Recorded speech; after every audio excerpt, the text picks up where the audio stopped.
Lo salamu. Matur nuwun lo tombo kangen.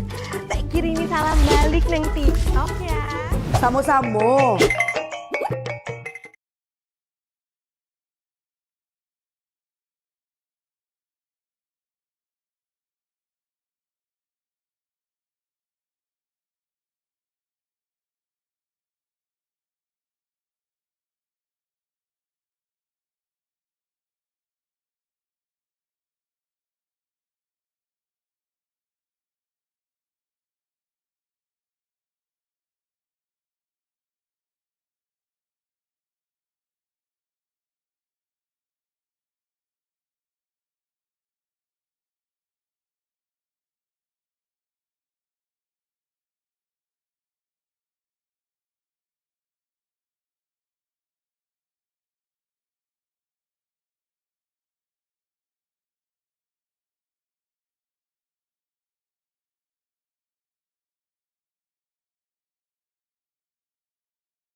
Dari Jalan Gajah Mada 144 Singaraja, Bali. Selamat pagi, senang sekali saya Rizka Desiandra dapat menyapa Anda kembali pagi ini. Tentunya dalam dialog Hai Bali Ken, kita akan membahas terkait dengan isu-isu terkini bersama dengan narasumber-narasumber kompeten dan yang juga merupakan perwakilan dari pemerintah tentunya ya terkait dengan isu-isu tersebut.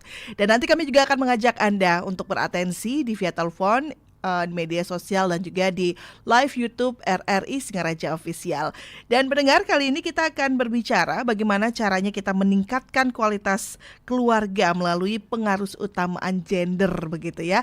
Kira-kira apa sih yang dimaksud dengan topik ini? Kita akan berbincang lebih jauh terkait dengan topik kita di pagi hari ini bersama dengan Bapak Kadis P2K BP3A Kabupaten Buleleng, Bapak Inyoman Riang Pustaka SIP. Om Swastiastu, Pak Kadis, selamat pagi. Om Swastiastu, Mbak Iska ya, selamat pagi.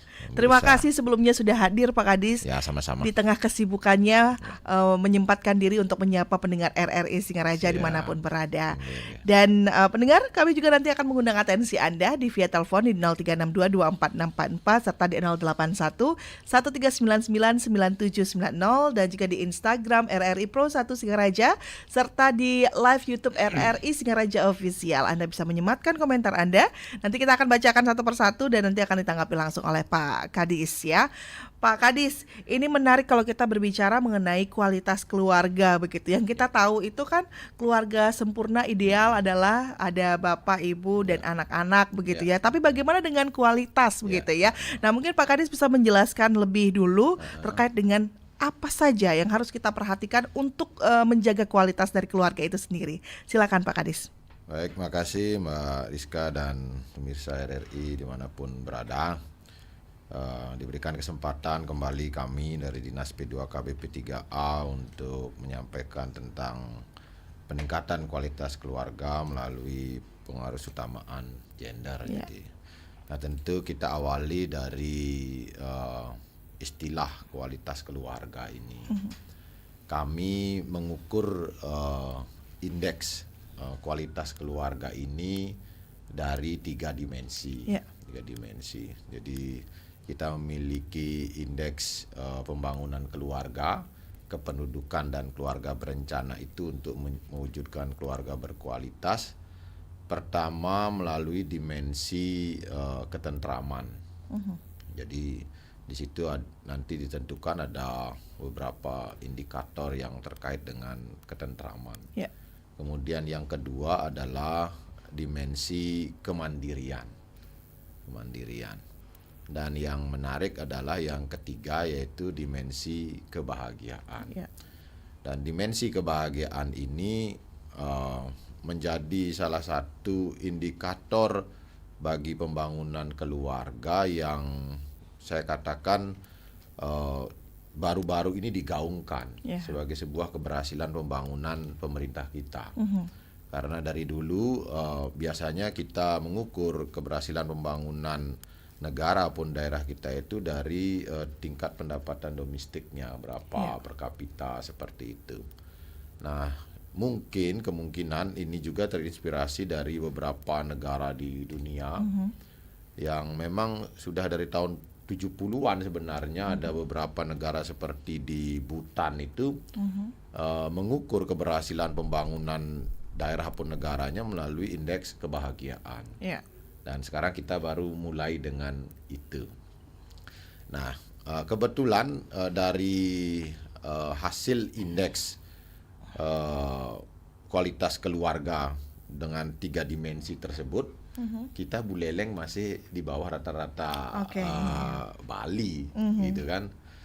Jadi Berapa, Pak, rata-ratanya kalau Bali itu sudah 64,96 rata-rata indeks kualitas keluarganya atau IBANGA-nya kita kenal seperti itu.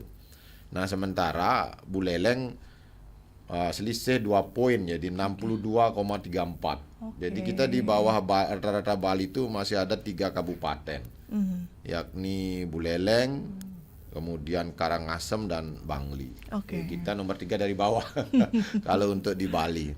Jadi yang termasuk tergolong bagus paling banyak paling besar nilainya itu adalah Denpasar kalau untuk Bali. Nah, kemudian kita menganalisa dari 3 dimensi kualitas keluarga ini mana sih nilainya yang paling kecil gitu. Nah, ternyata kita melihat nilainya yang paling kecil itu di dimensi kemandirian. Jadi kita masih 53. Jadi kalau kita rapor dulu waktu masih sekolah itu kalau dapat angka 5 kita rapornya masih merah gitu kan. Baik Pak Kadis, ini menarik Pak Kadis, kita akan kupas satu persatu dulu. Ini terkait dengan indikator kualitas keluarga. Ada 3 tadi yang harus diperhatikan, dan yang menarik adalah ternyata Buleleng masih berada di 3 terbawah untuk kualitas keluarga ini, untuk kemandirian begitu ya Pak Kadis ya. Ini ada 2 poin selisihnya sama Provinsi Bali. Baik, sebelum kita ke sana Pak Kadis, tapi itu tadi menarik sesuai dengan topik kita, yaitu pengaruh utamaan gender. Nah, dari 3 indikator itu sejauh mana pengaruh utamaan gender ini mempengaruhi untuk kualitas keluarga nih ke? Ya, makanya kita breakdown itu beberapa dimensi yang tadi sudah kita sampaikan, kan ada beberapa indikatornya masing-masing dimensi. Setelah kita melihat di dimensi kemandirian itu ada indikator yang menarik itu adalah di penghasilan. Jadi masuk logika juga gitu. Jadi suatu keluarga tidak dikatakan mandiri, berarti untuk Buleleng masih banyak keluarga yang nilainya kurang untuk kemandirian dari sektor penghasilan keluarga ini. Ya otomatis setelah kita hubungkan dengan nanti data IDG dan yang lainnya, bahwa sumber penghasilan keluarga itu masih mendominasi dari laki-laki atau bapak-bapaknya yang mendominasi penghasilan keluarga. Sehingga wajar kalau kemudian dimensi kemandirian ini menjadi agak nilainya sedikit. Karena di sini menghitung misalnya berapa tabungan ataupun simpanan dari setiap keluarga itu. Nah, kemudian yang menarik juga adalah di dimensi kemandirian ini terkait dengan pendidikan. Dan pendidikan. Dan setelah kita hubungkan dengan data dari gender kita ini, memang ada kecenderungan menurun untuk jumlah perempuan yang melanjutkan pendidikan mulai dari SMA. Jadi kalau di tingkat SD itu antara perempuan dan laki-laki bahkan lebih tinggi jumlah perempuannya, gitu. Di SMP masih sama, tapi begitu di SMA angka partisipasi murninya saja sudah menurun jumlah yang perempuan. Jadi tentu ini menjadi sebuah fakta di daerah kita di Buleleng bahwa kemungkinan besar masih ada di keluarga-keluarga kita di Buleleng ini yang menyekolahkan anaknya baik laki dan perempuan itu ya sampai dengan SD SMP selesai gitu misalnya. Sehingga begitu masuk SMA ada semacam itu yang nanti kita bahas tentang ketidakadilan gender ini. Bahwa ada image yang laki-laki yang kita dahulukan untuk melanjutkan sekolah ke jenjang lebih tinggi, kemudian yang perempuan ya mungkin membantu bekerja di rumah, atau bahkan nanti setelah usia menurut pandangan beberapa kelompok keluarga dewasa atau mencukupi untuk melangsungkan pernikahan, lebih bagus dinikahkan, kan begitu jadinya. Dan itu datanya memang terkait, sehingga wajar kalau saya melihat nilai skor ke dimensi kemandirian kita menjadi rendah. Pertama dari tadi itu yang persoalan penghasilan, ternyata terlihat bahwa di data kita pun untuk penghasilan dari pendapatan keluarga menurut jenis kelamin itu perempuan hampir setengahnya. Jadi kalau laki-laki itu di tahun 2023 kita datanya sudah dapatkan dari BPS, itu angkanya 60,96. Gitu kan. Sementara perempuan 39,04, kan hampir setengahnya, hampir kan. Setengahnya. Walaupun mendekati 40, ini 60, begitu selisihnya seperti itu. Jadi memang sumbangan pendapatan dari kalangan perempuan ini hampir setengahnya dibanding laki-laki. Itu berarti menunjukkan nanti kemandirian kita dari sektor ekonomi sudah lemah. Yang kedua tadi itu pendidikan. Nah, wajar kemudian kita Buleleng menjadi skor mendapatkan di bawah rata-rata Bali jadinya. Itu persoalan kita. Baik, korelasinya sangat panjang dan komprehensif ya Pak Kadis ya kalau berbicara tentang kualitas keluarga ini.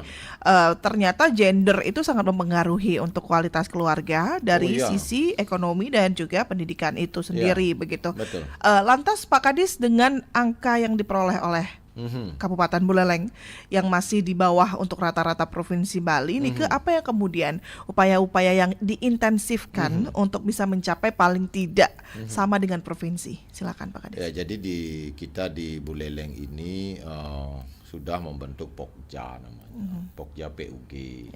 Itu terdiri dari SKPD atau PD di Kabupaten Buleleng ini, dan juga ada beberapa lintas sektor seperti dari PHDI, dari adat, kemudian dari Kementerian Agama, itu kita libatkan juga, termasuk juga dari pihak kepolisian juga kan. Itu bagian dari instansi vertikal yang terlibat dalam Pokja PUG kita ini, dan itu sudah berdasarkan perda kita di Buleleng. Itu membentuk Pokja, yang kemudian kita membentuk pokal poin di setiap OPD-nya. Jadi setiap anggota Pokja itu kita bentuk pokal poin. Pertama kita melakukan pengawasan dan pelatihan dari penyusunan penganggaran yang responsif gender. Itu kita sudah lakukan, dan ternyata memang ada beberapa sudah di OPD maupun anggota Pokja ini konsennya terhadap anggaran, perencanaan anggaran yang responsif gender ini sudah sangat baik. Jadi itu yang kita terus dorong. Jadi kita Pokjanya dengan drivernya ada di Bapeda, di Inspektorat, di BPKPD itu, dan keuangan yang menjadi driver dari Pokja ini dalam perencanaan penganggarannya sudahkah gitu sekarang, terus dimonitor sudahkah, kemudian diimplementasikan dari perencanaan anggaran yang responsif gender ini, terutama yang terkait dengan kelemahan-kelemahan kita di sektor kemandirian atau dimensi kemandirian, yaitu di pendidikan dan penghasilan di bidang ekonomi. Dan itu terlihat. Misalnya kemarin teman-teman misalnya di Dinas Ketahanan Pangan dan Perikanan itu langsung mensupport usaha dari PEKA. Jadi ada kelompok kepala keluarga perempuan di daerah Sawan di sana, itu disupport misalnya bibit ikan, jadi usahanya apa gitu. Kemudian teman-teman dari OPD Perindak juga mensupport seperti itu. Jadi usaha-usaha ekonomi apa yang bisa dilakukan oleh kepala keluarga perempuan ini. Jadi dengan demikian diharapkan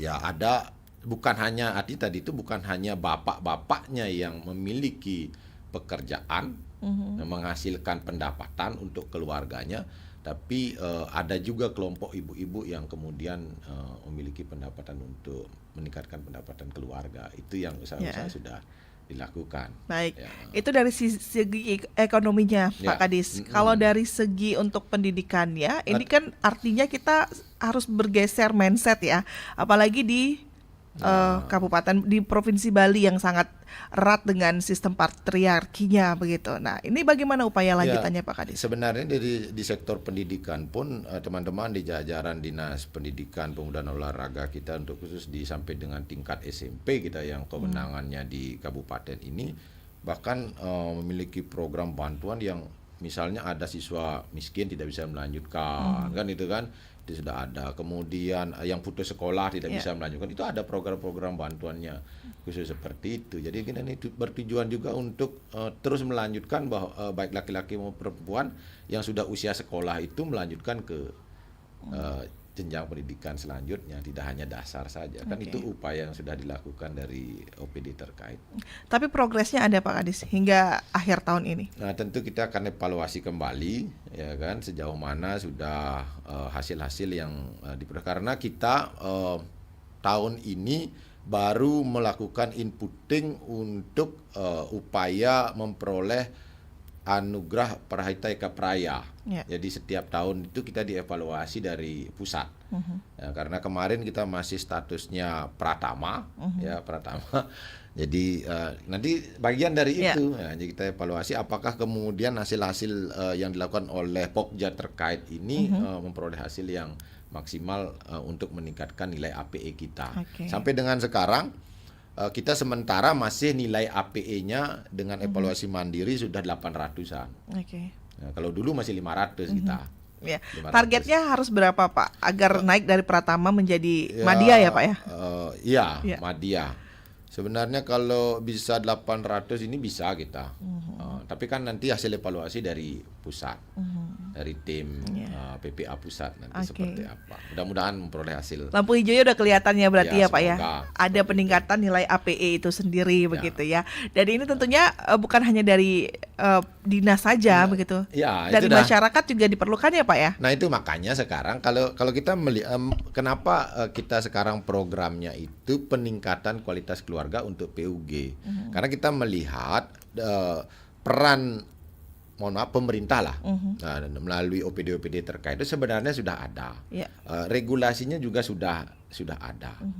Nah, tapi kenapa kok progresnya tidak begitu kencang, kan gitu saya katakan, kan lambat kita termasuk. Walaupun sebenarnya saya katakan di tingkat nasional Bali dan kita Buleleng masih selalu di atas peringkat nasional, di atas rata-rata nasional gitu. Nanti saya akan sampaikan juga nilai IDG dan seterusnya untuk nasional.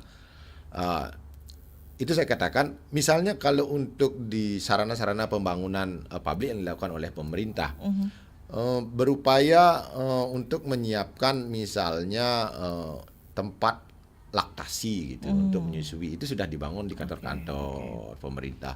Kemudian karena sekarang gendernya itu menyangkut juga dengan marginal, kelompok marginal, ada trotoar yang sudah diisi dengan untuk pejalan disabelnya itu, yang model seperti itu. Dan banyak hasil-hasil pembangunan yang dilakukan oleh pemerintah kita sebenarnya sudah mengadopsi, termasuk di pembangunan toilet. Kan itu sudah terpisah.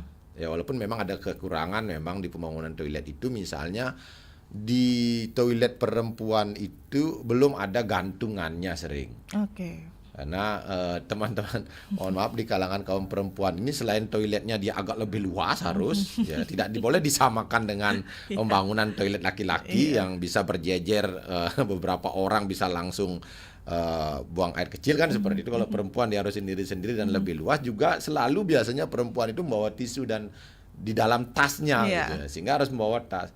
Nah, itu kekurangan kita, masih ada beberapa kelemahan di sarana publik kita tidak menyiapkan gantungan untuk tas bagi toilet perempuan. Dan ini menjadi perhatian juga siapapun pendengar yang bergerak dalam bidang pembangunan sarana publik, khususnya di pembangunan toilet. untuk memiliki kepekaan terhadap kebutuhan dari bagaimana kaum perempuan memanfaatkan toilet tersebut. Itu salah satu contoh. Nah, artinya memang kita kelemahannya yang sarana-sarana dibangun oleh pemerintah ini sudah ada, tapi di tempat-tempat umum yang kita belum ada. Itu yang misalnya anggaplah di terminal. Itu belum maksimal kita seperti itu. Memisahkan antara laki perempuan, kalau laki-laki urinernya itu berjajar, yang perempuan seperti itu belum. Kemudian tempat menyusui di fasilitas umum, juga tempat umum kita belum ada.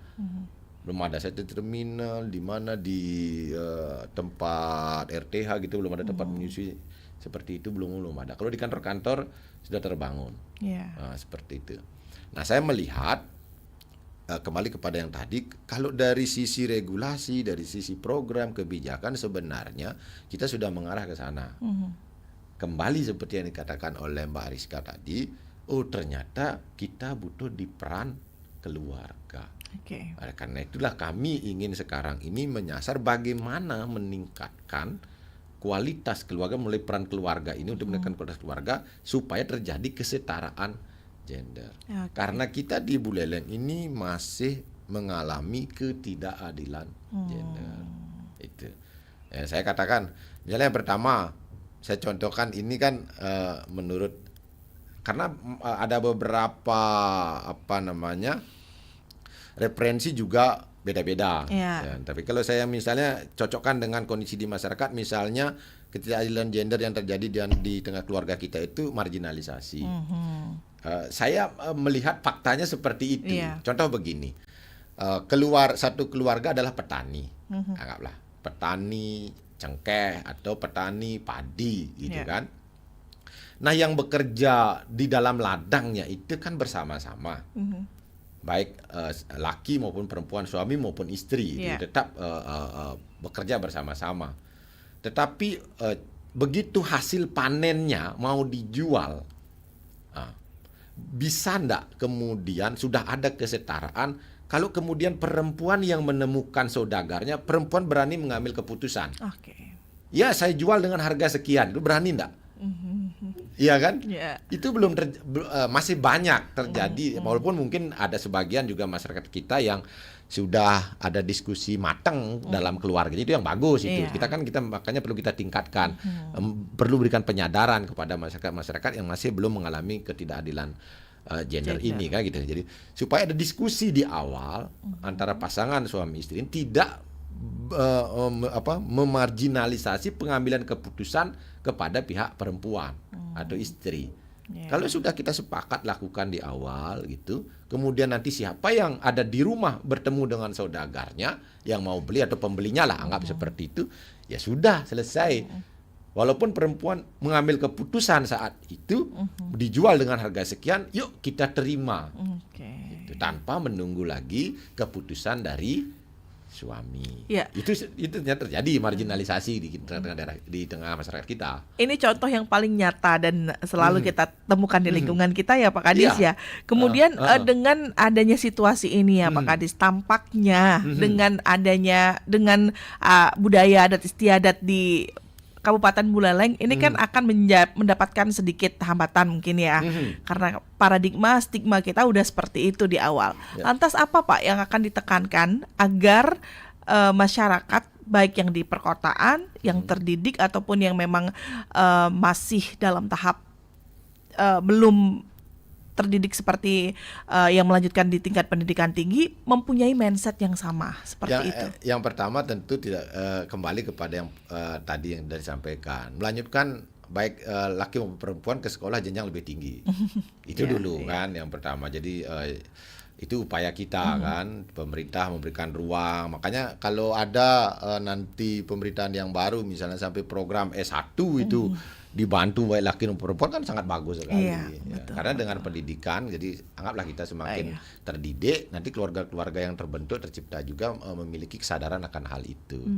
Yang kedua, memang di desa-desa kita membentuk kelompok-kelompok kegiatan yang berupaya untuk menciptakan ketahanan keluarga. Mulai kita namakan misalnya bina keluarga remaja, bina keluarga lansia, seperti itu. Kita menciptakan kelompok-kelompok kegiatan itu di tengah masyarakat dengan harapan semakin banyak kita berikan edukasi. Karena program kita KIE, komunikasi, informasi dan edukasi, terus kita lakukan ke desa-desa. Ke desa-desa kita lakukan. Setelah kita bentuk bersama dengan Perbekal, tentu ini peran di pemerintah desa, kita miliki program itu, kita berikan penyuluhan. Nah, dengan semakin banyak kita berikan penyuluhan ini, diharapkan, harapannya keluarga-keluarga ini yang memiliki remaja, memiliki pemahaman tambahan yang sudah kita berikan semakin kuat.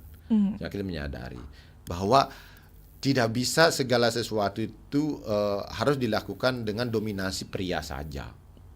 Itu karena bagaimanapun perempuan juga memiliki banyak juga kemampuan, ya pertimbangan yang tentu patut kita hargai. Ya, apalagi kalau saya bawa lagi ke istilahnya ayat-ayat suci kan gitu ya. Di mana perempuan dihargai atau dihormati, ya, di sana para dewa akan turun kan gitu dan memberikan berkat kepada keluarga tersebut kan gitu. Di mana perempuan tidak dihargai dan tidak dihormati, di sana persembahan yadnya suci tidak diterima kan gitu. Nah, jadi kalau ini bagian dari itu, ya tentu makanya dilibatkan juga PHDI kayak gitu. Jadi PHDI masuk melalui penyadaran lewat program-program keagamaannya menyampaikan dengan itu. Semua kita bergerak. Nah, itu salah satunya marginalisasi. Baik, Pak Kades, kalau upaya sudah diintensifkan, bagaimana kemudian kita mengukur begitu ya?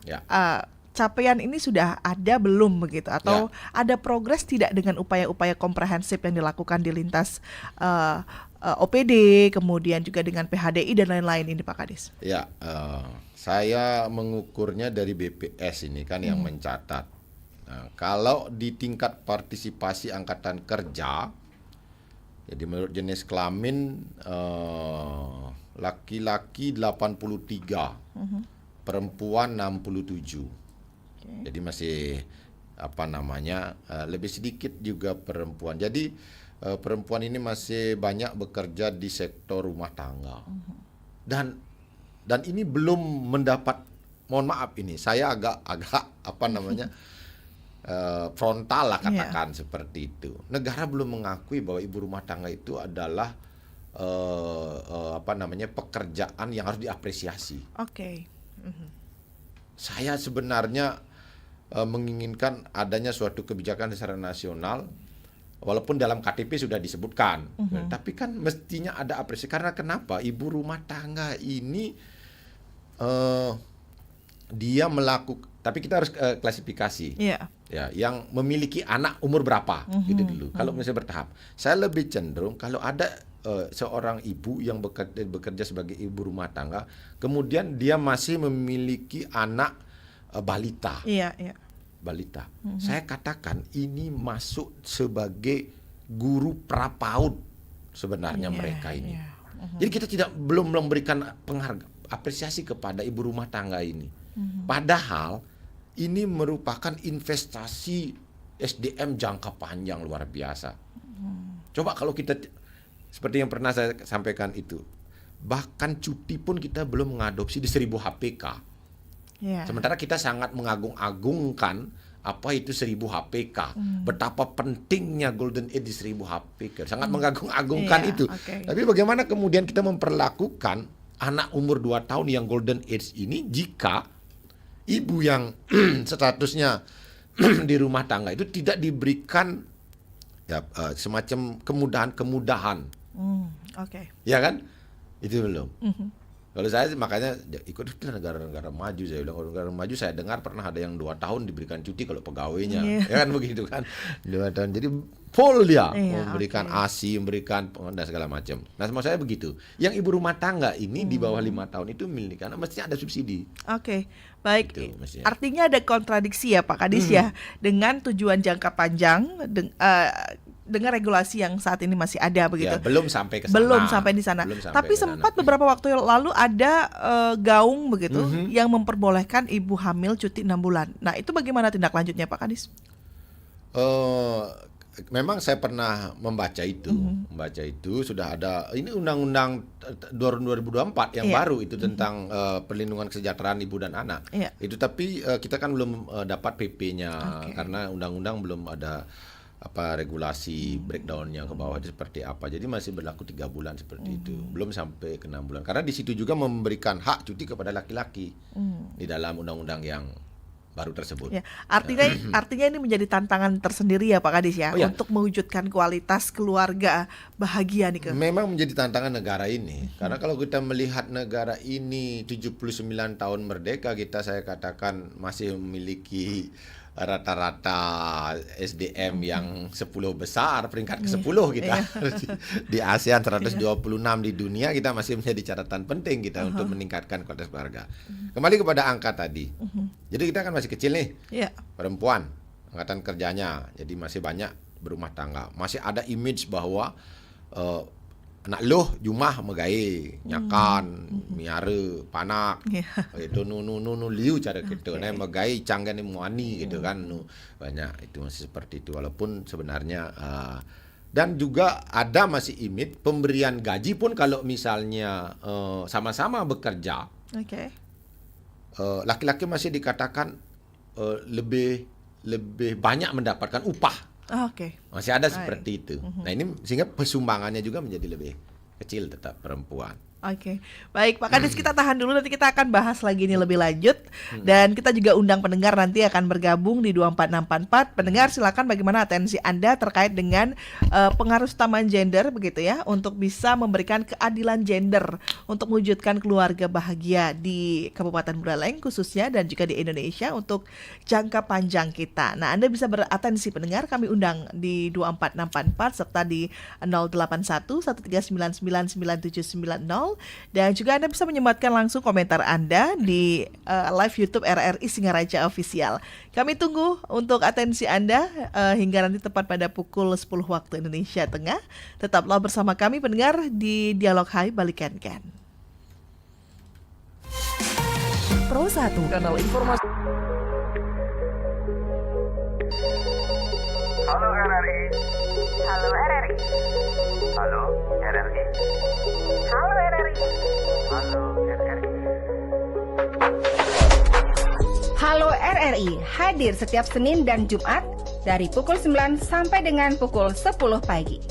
Anda bisa sampaikan semua keluhan, masalah, atau informasi melalui line telepon 0362 24644 atau WhatsApp 0811 399 9790 dan media sosial RRI Singaraja. Suarakan masalah Anda dan temukan solusinya bersama Halo RRI.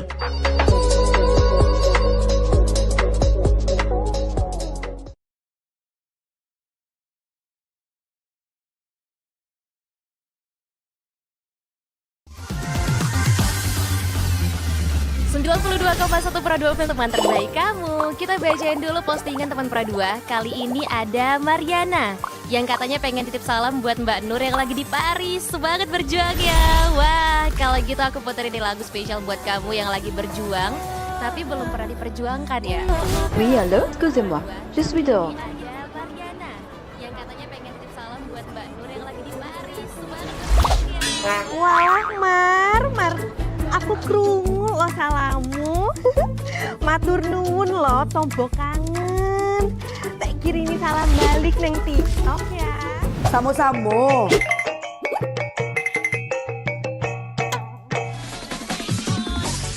Bunda, jangan main TikTok tarui. Ho ho ho ho ho ho ho. Bunda, awak baru dapat info lowongan Karajo di aplikasi. Elok-elok buluang, banyak panipu. Ah, indang lah Bunda. RRI News.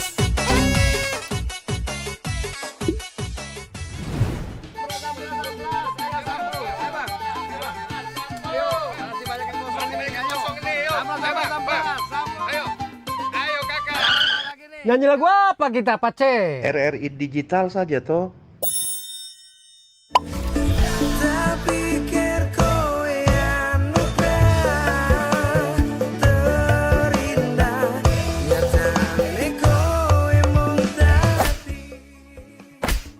Paten kali lagu campur sari ini. Sesekali jazz lah. Linda, semangat ya manggungnya. Iya dong, kan mau manggung di komunitas.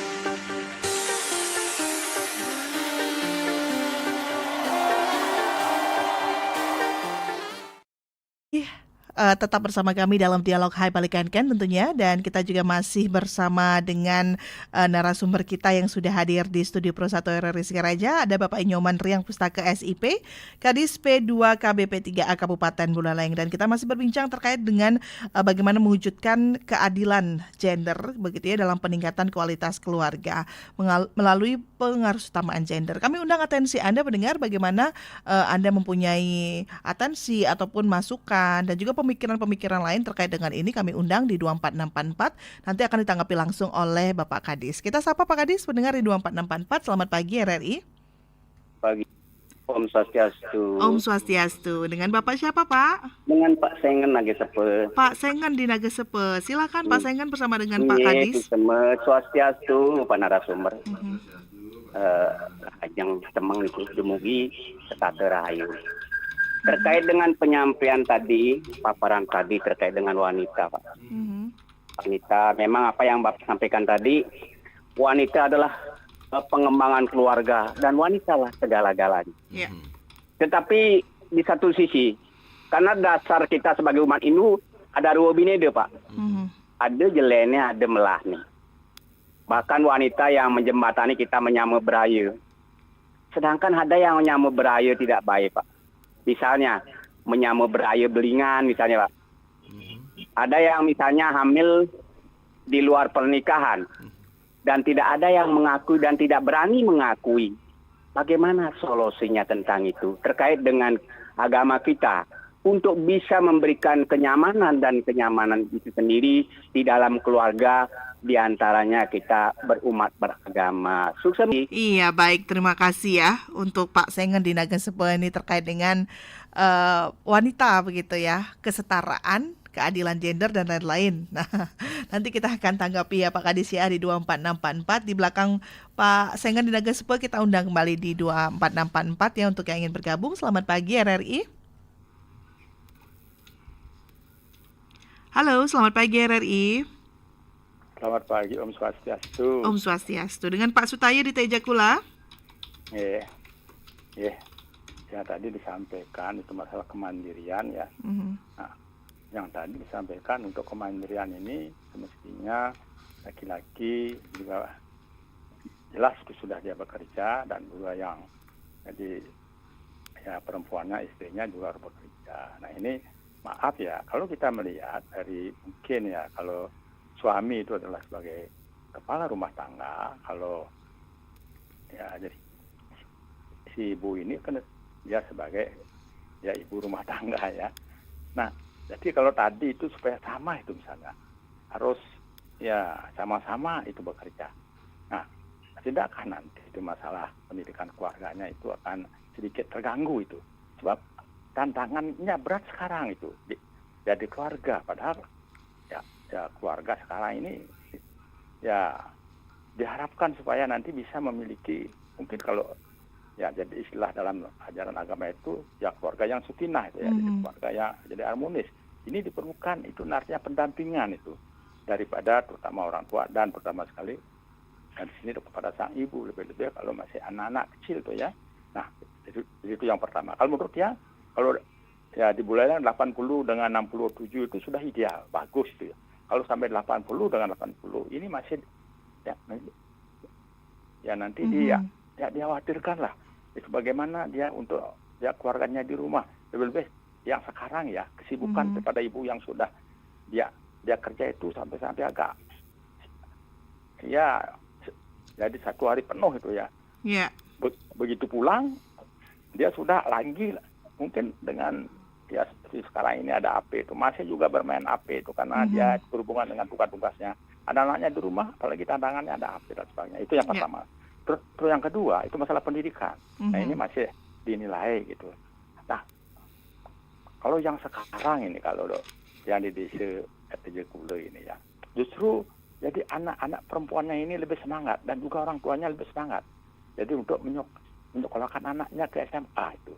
dia itu berpikir kalau anak-anaknya sampai dia tidak mendapatkan pendidikan sampai ke SMA, nanti dia itu ya kalau sudah dia kawin itu dia di rumah orang. Ya, jadi mertuanya itu dia itu mungkin tidak punya dia posisi tawar itu. Jadi merasa sekali itu yang merasa perempuan ini ingin dia yang sampai SMA supaya dapat kerja itu. Ini semangatnya. Tiana kebetulan juga ikut juga. Jadi untuk mencarikan beasiswa kepada anak yang akan melanjutkan ke SMA, dia tanyakan itu. Dan ya ternyata itulah jawabannya. Dan anak-anaknya juga semangat, takut dia. Nanti kalau dia sudah dewasa, tidak punya pekerjaan, dia tidak punya posisi tawar. Dengan pasangannya pun tidak punya posisi tawar. Jadi di sini ada kontradiksi. Di satu sisi itu supaya mandiri ekonomi, di satu sisi supaya, nah juga di sini dampaknya itu adalah di rumah ini. Apalagi tantangannya luar biasa. Anak-anaknya perlu sekali dia pendampingan daripada orang tuanya, terutama kepada ibunya. Terima kasih, mohon maaf bila pada sampaikan kurang berkenan. Terima kasih Pak Sutaya, kami sudah mendapatkan poin yang ingin Bapak sampaikan. Di belakang Pak Sutaya kita undang satu penelpon lagi ya Pak Kadis sebelum nanti. Selamat pagi RRI. Halo, selamat pagi dengan Pak Dimas ya. Ya betul, Bapak Dimas di Janom. Ya, silakan Pak Dimas. Ya, buah manggis, buah jambu, buah bokat. Cakep. Lalu tetap semangat. Iya, terima kasih Bapak Dimas. Nah, begini Pak, apa yang Bapak sampaikan tadi saya sudah menyimak Pak. Mudah-mudahan banyak masyarakat yang mendengarkan acara ini. Sehingga yang tidak mendengarkan, yang mendengarkan bisa memberikan pemahaman kepada keluarga, sanak famili Pak. Mudah-mudahan apa yang dilaksanakan bisa meningkat Pak. Siapa yang Bapak sampaikan bahasa cuma satu, sehingga Bu Leleng itu bisa artinya ya namanya besar itu. Itu harapannya mudah-mudahan di Kabupaten Bu Leleng ini bisa meningkat. Hanya itu dari saya Pak, mohon maaf, terima kasih. Baik, terima kasih begitu ya. Berharap semoga siaran ini bisa didengar oleh banyak orang dan bisa memberikan manfaat begitu untuk masyarakat. Terima kasih Pak Dimas, Pak Sengen dan juga Pak Sutaya yang sudah ikut bergabung di 24644. Kita akan langsung tanggapi. Pak Kadis, silakan Pak Kadis. Dari Pak Sengen di Naga Sepehe ini terkait dengan keadilan gender. Nah, kembali lagi disinggung terkait dengan itu. Silakan Pak Kadis. Terima kasih Pak Sengen, Pak Sutaya juga Bapak Dimas juga. Memang saya harus coba memasuki yang dimaksud Pak Sengen ini.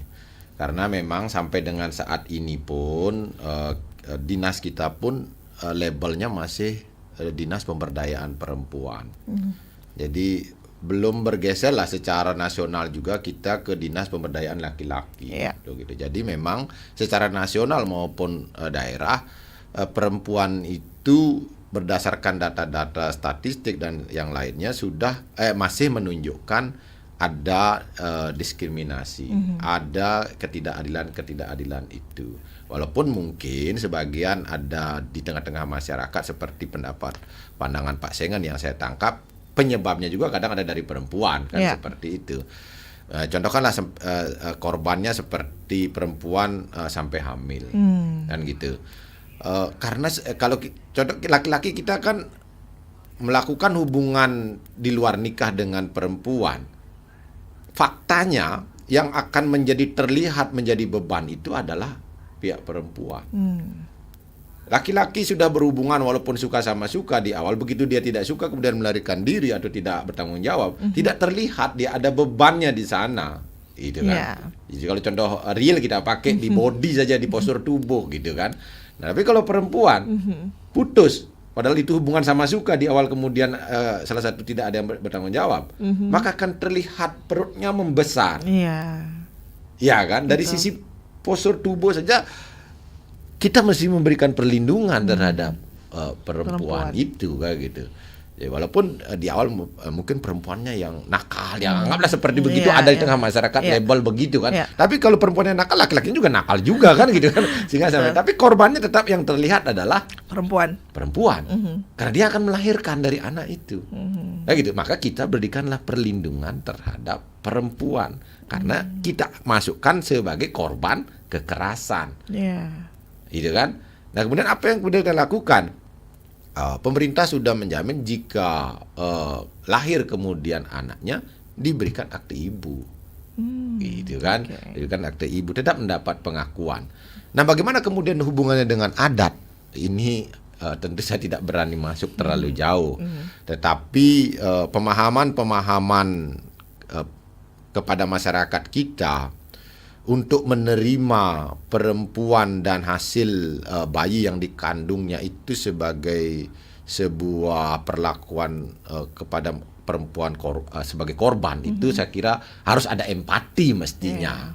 Itu tidak bisa kita kan wah beler kang wong lapana nyenyen kijel aku jadi purusan kan gitu. Tapi saya yakin di Hindu itu ada mekanisme adopsi yang bisa menerima walaupun tidak ada suaminya.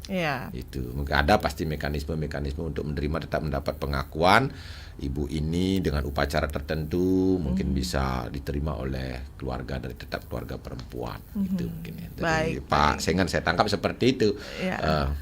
Kemudian dari Pak Sutaye ya, inilah yang saya ingin terus gaungkan, Pak Sutaye. Jadi kesetaraan itu harus dinikmati bersama. Jangan ada beban ganda. Kalau memang kita Pak Sutaye sudah memaklumi bahwa tuntutan ekonomi sekarang tidak bisa kita hanya mengandalkan suami sebagai kepala keluarga. Tidak bisa. Itu di zaman sekarang tuntutannya begitu cepat. Ya kan? Sehingga perempuan pun harus bekerja. Hanya sekarang apa yang selama ini kita menjadi label kepada perempuan itu dia harus bekerja di sumur, di kasur, dan di dapur, mesti digeser. Ini yang disebut dengan gender. Ya, gender ini bisa berubah dia. Peran laki-laki maupun perempuan yang dikonstruksi oleh sosial budaya pada waktu dan waktu tertentu berubah. Itu gender. Kalau dulu mungkin iya. Laki-laki baik dia dengan sebagai sumber penghasilan utama mendapatkan, perempuan totalitas di rumah. Iya seperti itu. Tapi sekarang tuntutannya berbeda. Kita mesti punya uang banyak untuk bisa menyekolahkan dan menghidupi keluarga, anak dan seterusnya. Gaji laki-laki tidak mencukupi, mau bekerja. Lalu jangan kemudian beban urusan rumah tangga itu hanya dibebankan kepada perempuan. Itu yang kita selama ini tidak masih terjadi. Makanya angka kita terlihat seperti ini statistiknya. Ini makanya keluarga para remaja ini kita persiapkan melalui BKR-nya ini, Pick Air, dan itu kita siapkan bahwa harus ada mulai dari bangun pagi, mulai dari merawat anak, mulai bekerja pembagian tugas dalam rumah seimbang itu. Mesti begitu kita sekarang ke depannya. Tidak bisa lagi menyeduang kopi masih nak kelo gitu betawang yang sedak masak di paon kau dewe ke bangun do genso gitu wah bungai kopi sing tidak bisa begitu lagi sekarang kita. Karena dia bekerja juga untuk mencari penghasilan tambahan. Kalau bisa jangan tambahan lah gitu. Label kita memberikan kepada perempuan sebagai pemberi penghasilan tambahan mesti sudah hilang. Hilang. Contoh pegawai negeri, saya pasangan juga suami istri pegawai negeri. Dia dapat gaji 5 juta, saya juga 5 juta, kan sama. Siapa yang tambahan? Oleh karena itu saya tidak bisa kemudian memasak dia, mencuci dia, menyetrika dia, tidak bisa lagi menyapu dia, tidak bisa lagi. Kami bagi. Ibu memasak, saya menyapu. Ibu menyetrika, saya mencuci. Jadi harus ada pembagian itu. Bahkan sampai sewaktu punya balita pun kita memiliki shift. Kan begitu. Iya, betul. Ya, kita memiliki shift karena besok dua-duanya kita bekerja. Ya, jam 7 sampai jam 12 okelah ibu yang kemudian begadang menyusui anaknya. Kan begitu? Ya, di atas jam 12 bapaknya yang begadang. Ya kan? Susunya sudah disedot, ditaruh di kulkas atau apa, diawetkan dan seterusnya, ataupun masih sudah di atas 6 bulan diberikan susu formula mungkin. Yang mutar susu formula ini adalah bapaknya di atas jam 12. Jangan totalitas kemudian perempuan. Inilah yang disebut dengan masih terjadi ketidakadilan gender di tengah kita.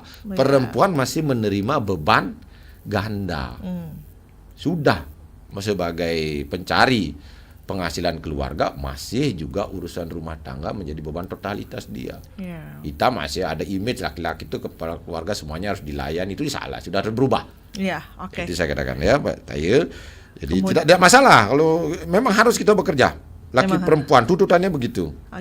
Ada Pak Dimas terakhir, Pak Kadis itu mengapresiasi dan berharap semoga nanti gaung ini bisa didengarkan oleh masyarakat lebih luas lagi. Ya, dan termasuk juga Pak Sutaya menyinggung pendidikan. Terima kasih. Ini sudah bagus. Ini kita harapkan Pak Sutaya sudah bagus. Berarti tren di daerah Bapak, di desa Bapak sudah sangat baik. Ya kan? Image-nya kalau tidak menyekolahkan anak nanti ke sekolah jenjang paling tinggi, nanti begitu menikah dianggap direndahkan gitu. Supaya hilang. Ya, ini sudah bagus, tapi ternyata angka di daerah kita masih trennya begitu. Belum. Jadi apalagi begitu tamat SMA mengkuliahkan dengan ekonomi yang misalnya pas-pasan, itu pasti yang diutamakan adalah laki-laki untuk kuliah. Masih ada image begitu. Kalau misalnya dia punya anak laki perempuan, kemudian tamat SMA dengan penghasilan yang ya seperti itu, tidak bisa dia misalnya mengkuliahkan dua-duanya, maka kemungkinan besar pilihan untuk melanjutkan menguliahkannya adalah masih ke pilihan anak laki-laki.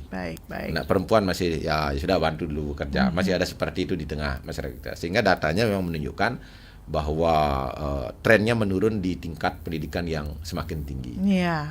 Terima kasih ya Pak Sutaye ya. Bapak Dimas. Ya seperti itu, terima kasih. Ya inilah semakin banyak kita bicara, maka saya terlalu terima kasih. RRI punya iklan dan lain sebagainya, itu saya sering ikuti di dalam kendaraan, itu sangat mendorong banyak masyarakat hal-hal yang positif. Ya seperti ini, ada sindiran-sindiran seperti itu, sehingga jangan lagi begitu ya. Jangan lagi ini, kita semua setara, kita harus bangun bersama-sama daerah dan bangsa ini. Makasih Bapak Dimas ya. Terima kasih Pak Dimas dan juga ketiga penelpon kita. Ini ada juga yang mengapresiasi melalui YouTube Pak Kadis. Ada Tutsat ya. Terima kasih Pak Kadis atas edukasinya, katanya nih disampaikan langsung melalui YouTube kita. Dan kemudian kita akan coba cek di via WhatsApp Programa 1 untuk yang sudah ikut bergabung. Ini ada Ibu Made di Sambangan. Bagi Bapak narasumber dan Ibu penyiar yang mau saran saja kalau memberi penyuluhan ke desa-desa, mohon juga para bapaknya ikut diundang agar menerima informasi ini, begitu katanya. Kemudian juga ada Tiang mau bertanya, ada Irma, apa boleh menikah duluan gitu ya, mungkin maksudnya ya, atau cek kesehatan apa bayar apa boleh menikah duluan untuk cek kesehatannya apa dibayar dan baru wisuda gitu ya, maksudnya.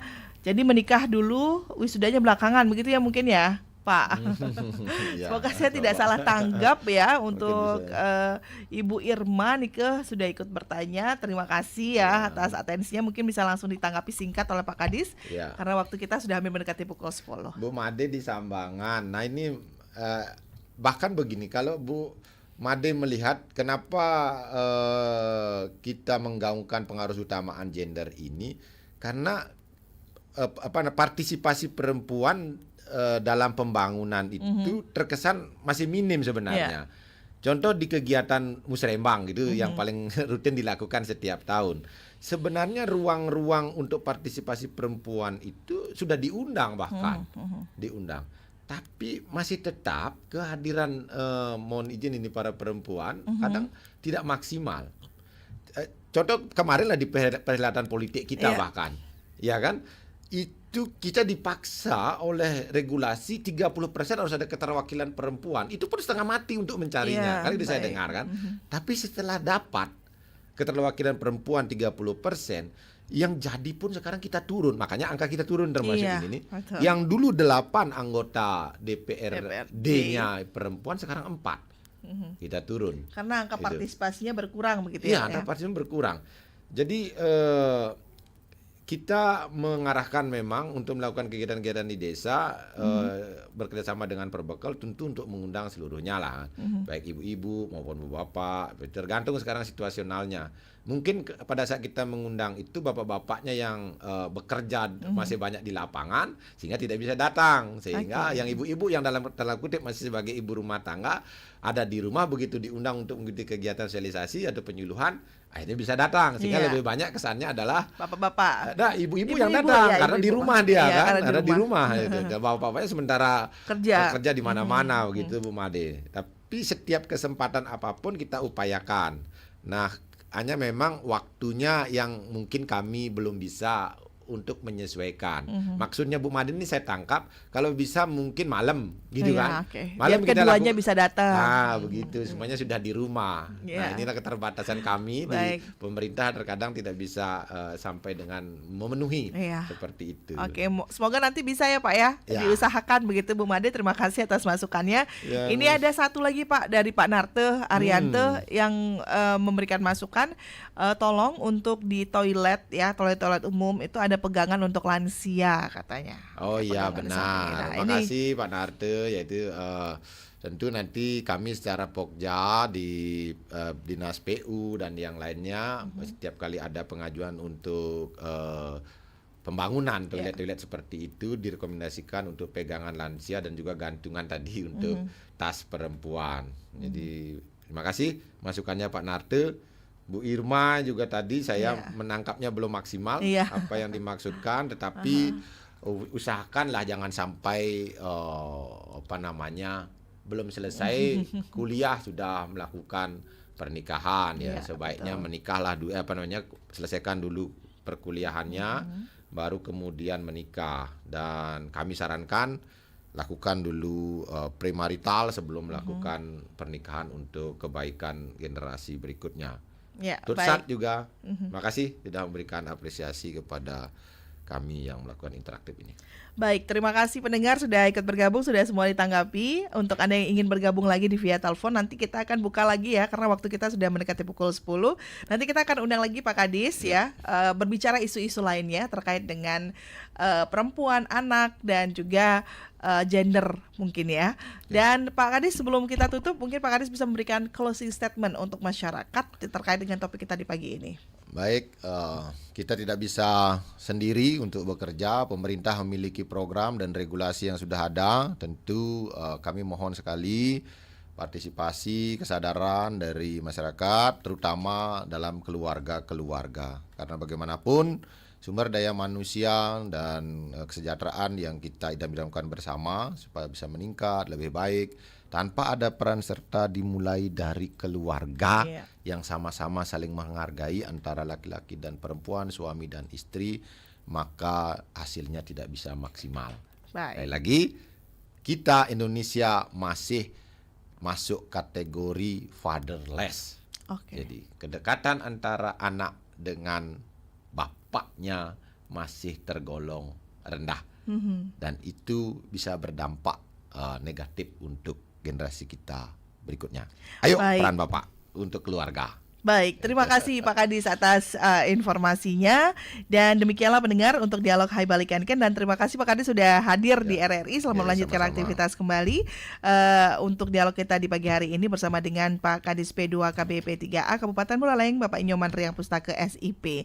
Dan selepas ini pendengar, kami akan menghadirkan berbagai acara lainnya untuk Anda. Tetaplah bersama kami di Pro 1 RRI Singaraja, kanal informasi dan inspirasi. Saya Rizka Desiandra, mohon pamit undur diri. Selamat pagi.